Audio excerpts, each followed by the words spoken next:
శ్రీరామచంద్ర ప్రభు key జయ. సీతారాముల కళ్యాణం. మరునాడు ఉదయం జనక మహారాజు విశ్వామిత్రుని వద్దకు వెళ్ళారు. ఓ మహర్షి, రామలక్ష్మణులారా, మీకు ఇదే మా స్వాగతం.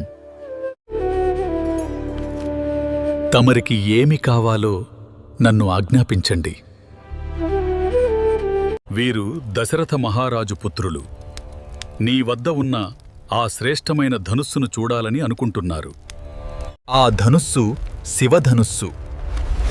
దక్షయజ్ఞ సమయంలో రుద్రుడు దీనిని ధరించాడు. అప్పుడు దేవతలంతా పరమశివుడిని క్షమించమని వేడుకున్నారు. శివుడు ఆ ధనుస్సును మా పూర్వీకుడైన దేవరాతుని వద్ద ఉంచాడు. నాటి నుండి ఈ శివధనుస్సు మా వంశంలో పూజలందుకుంటోంది. యజ్ఞం కోసం భూమిని దున్నుతుండగా నాకు ఒక కన్య దొరికింది. ఆమె పేరు సీత. అయోనిజ, నా ప్రాణసమానమైన పుత్రిక. సీతకు యుక్త వయసు వచ్చినది. ఆమె వీర్యశుల్క. ఎందరో రాజకుమారులు సీతను వివాహమాడటానికి ప్రయత్నించారు. కాని ఏ ఒక్కరు కూడా ఈ ధనుస్సును కనీసం కదల్చలేకపోయారు. ఓటమి భారంతో ఆ రాజులంతా నా మీద యుద్ధానికి వచ్చారు. నగరం ముట్టడించబడింది. ప్రజలు ఆహారం కోసం అలమటించారు. దేవతలు నాకు సైన్యమును సమకూర్చారు.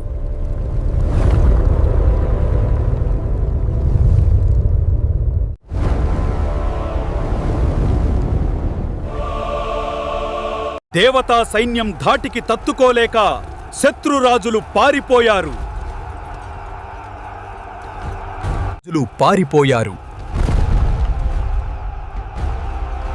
రాముడు ఆ ధనుస్సును ఎక్కుపెట్టగలిగితే సీతను ఇచ్చి వివాహం చేస్తాను. సామంతులు 8 చక్రముల వాహనంపై ఆ ధనుస్సును తీసుకువచ్చారు. జనక మహారాజా, తమరు ఆదేశించినట్టు శివధనుస్సును తెచ్చాము. మహాత్మా, తమరు చెప్పినట్టు నేను ఆ ధనుస్సును చూస్తాను, తాకుతాను. శక్తి ఉంటే దానిని ఎక్కుపెట్టడానికి ప్రయత్నిస్తాను.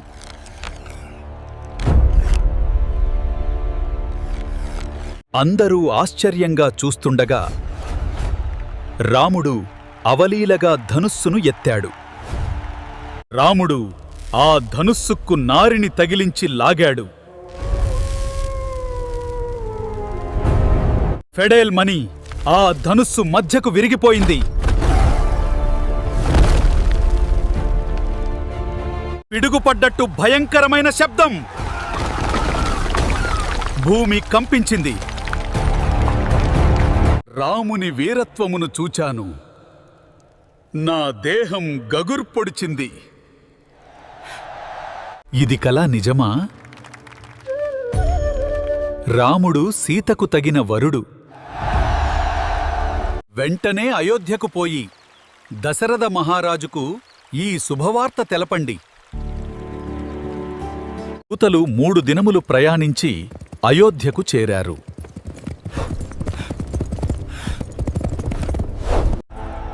మిథిల నుండి దూతలు వచ్చారని దశరథుడికి మనవి చేశారు.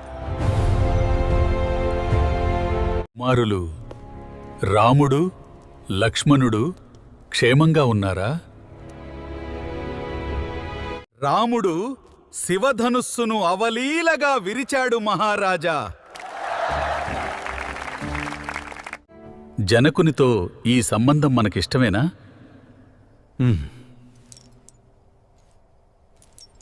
అందరూ ఏకకంఠంతో జనకునితో సంబంధము ఇష్టమే అని చెప్పారు. రేపే ప్రయాణము. మిథిలకు బయలుదేరుదాము.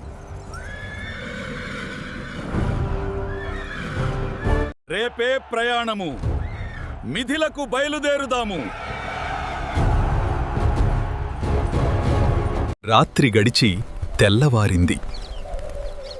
దశరథుడు కాలకృత్యములు ముగించుకున్నాడు. సుమంత, రాముని వివాహమునకు మనము మిథిలకు వెళుతున్నాము. ముందు ధనరాశులు, రత్నములు, ఆభరణములతో కొంతమంది వెళ్ళాలి. తరువాత మా వెంట చతురంగ బలములు బయలుదేరాలి. వశిష్ఠుడు, వామదేవుడు, జాబాలి మహారుషులందరూ మనతో వస్తున్నారు. చిత్తం మహారాజా, ప్రయాణానికి అన్ని ఏర్పాట్లు పూర్తయ్యాయి.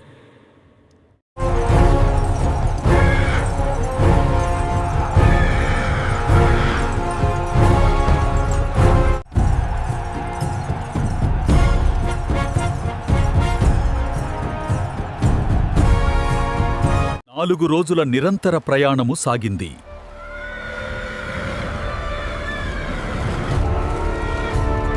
చివరకు అందరూ మిథిలా నగరము చేరుకున్నారు. ఓ దశరథ మహారాజా, తమరి రాకతో మా మిథిలా నగరము పావనము అయింది. మా భాగ్యము కొద్దీ వశిష్ఠ మహర్షి మా నగరమునకు వచ్చారు. మా కులము పావనమయ్యింది. రేపు వివాహ మహోత్సవం జరుపుదాము. రామా, లక్ష్మణ, మిమ్మల్ని చూడడం ఎంత ఆనందంగా ఉంది. జనకుడు అగ్నికార్యము, యజ్ఞము పూర్తి చేశాడు. మా తమ్ముడు కుశధ్వజుని కూడా ఈ వివాహమునకు తీసుకురండి. దూతలు వాయువేగ మనోవేగములతో సాంకాస్య నగరము చేరారు. అన్నగారి ఆజ్ఞ. వెంటనే మిథిలకు బయలుదేరండి. కుశధ్వజుడు అన్నగారిని కలసి అభివాదము చేశాడు.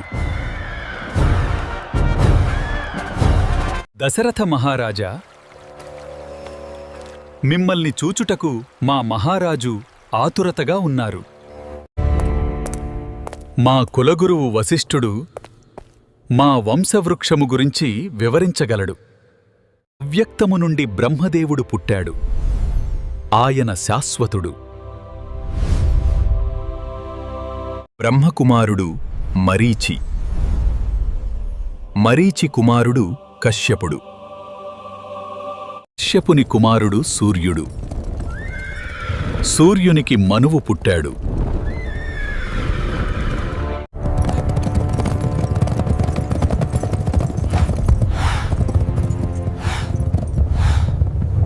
ఆ మనువు కుమారుడే ఇక్ష్వాకువు. ఆయనే ఇక్ష్వాకు వంశకర్త. వానుడు అమితమైన తేజస్సు, పరాక్రమము కలవాడు. శత్రువులు అసితుని ఓడించారు. ఆయన హిమవత్ పర్వతములకు వెళ్ళాడు. సవతి అసూయతో ఆమెకు గర్భస్రావము కోరకు విషప్రయోగము చేసింది. శవనుడు ఆమెను ఆశీర్వదించాడు. నీకు మహావీరుడు పుడతాడన్నాడు. విషముతో కూడా జన్మించుటచే ఆయన సగరుడు అని పిలువబడ్డాడు. ఆ భగీరథుడే గంగను భూమిమీదికి తీసుకొని వచ్చాడు. కకుస్తుని కుమారుడు రఘువు.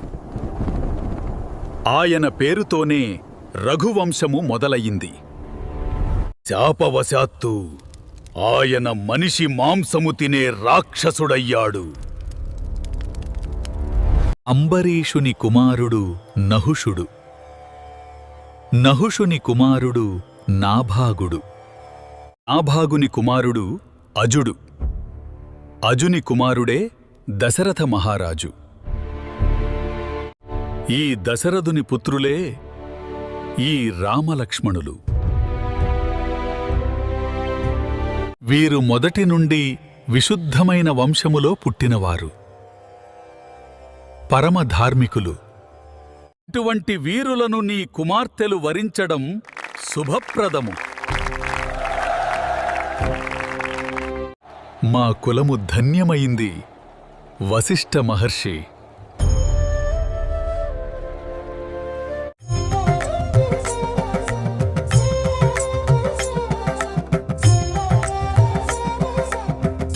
ముహూర్తము సమీపిస్తోంది. సర్వం సిద్ధం. ఓ దశరథ మహారాజా, తమరి వంశక్రమమును విని చాలా ఆనందించాను. కన్యాదాన సమయంలో మా వంశచరిత్రను కూడా వివరించడం సంప్రదాయం. ఈ మిథిలా నగరమును నిర్మించినవాడు మిథి అనే చక్రవర్తి. నిమిచక్రవర్తి కుమారుడైన మిథియే మా వంశమునకు మూల పురుషుడు. మిథిని మొదటి జనకుడు అని కూడా పిలుస్తారు. మిథి కుమారుడు ఉదావసువు. ఉదావసుని కుమారుడు నందివర్ధనుడు. నందివర్ధనుని కుమారుడు సుకేతువు. ఆయన కుమారుడు దేవరాతుడు. దేవరాతుని కుమారుడు బృహద్రథుడు. ఆయన వంశాన్ని సుసంపన్నం చేశాడు. బృహద్రథుని కుమారుడు మహావీరుడు. ఆయన పరాక్రమం అద్వితీయం. మహావీరుని కుమారుడు సుధృతి. ఆయన కుమారుడు రాజర్షి దుష్టకేతువు. దుష్టకేతువు కుమారుడు హర్యశ్వుడు. హర్యశ్వుని కుమారుడు మరుడు. మరుని కుమారుడు ప్రతింధకుడు. ఆయన కుమారుడు కీర్తిరథుడు.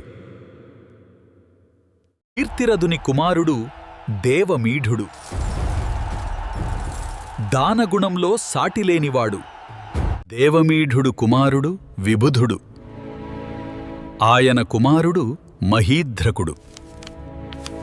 మహీధ్రకుని కుమారుడు కీర్తిరాతుడు. ఆయన కూడా గొప్ప రాజర్షి.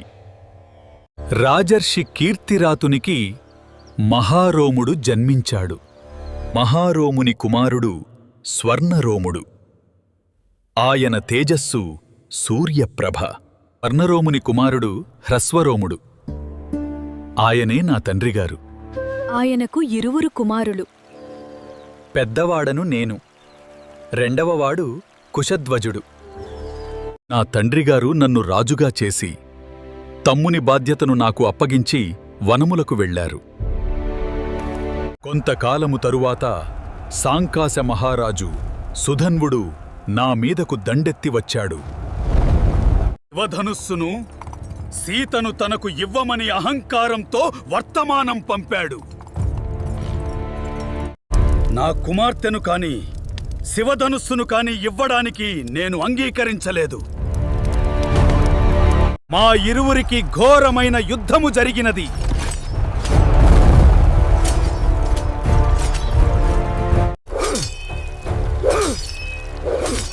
నేను సుధన్వుని యుద్ధములో ఓడించి వధించాను. సాంకాశపురమును ఆక్రమించుకున్నాను.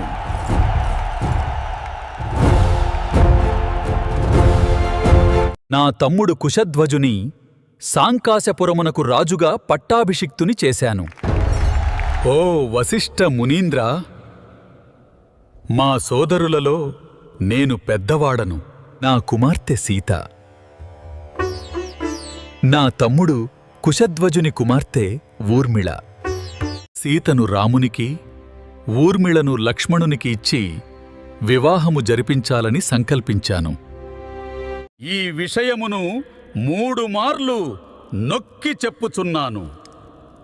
రామలక్ష్మణులకు నా కుమార్తెలను ఇవ్వడం నాకు ఎంతో ఆనందంగా ఉంది. ఈ వివాహము లోక కళ్యాణానికి నాంది పలుకుతుంది. ఓ దశరథ మహారాజా, రామలక్ష్మణులతో గోదానము వంటి శుభకార్యములు చేయించండి. నేడు మఘా నక్షత్రము. వివాహమునకు సమయం ఆసన్నమైనది.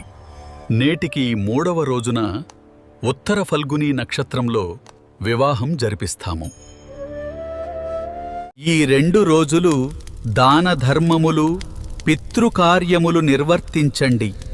మిథిలా నగరం సీతారాముల కళ్యాణానికి ముస్తాబవుతోంది.